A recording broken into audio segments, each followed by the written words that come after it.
I am the Tofu Golem. Please enjoy the video.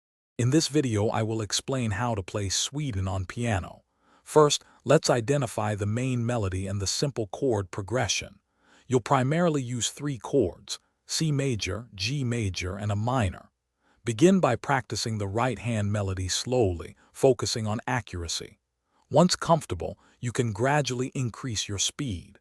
This foundational step is crucial for mastering the piece. Now let's bring in your left hand. For each chord, play the root note with your left hand. For example, play C for C major, G for G major, and F for a minor. The key is to coordinate both hands, starting at a very slow pace.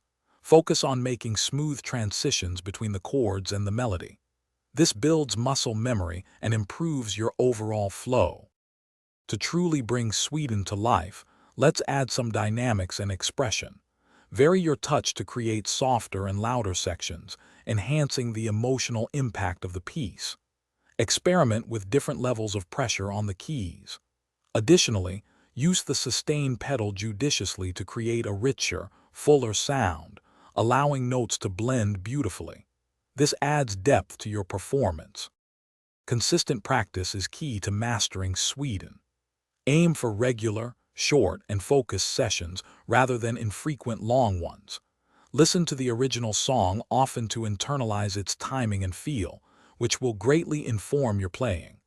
Remember to check the description for a link to the Shark AI Ultra Robot Vacuum and other great deals. Keep practicing, and you'll be playing this beautiful piece confidently in no time.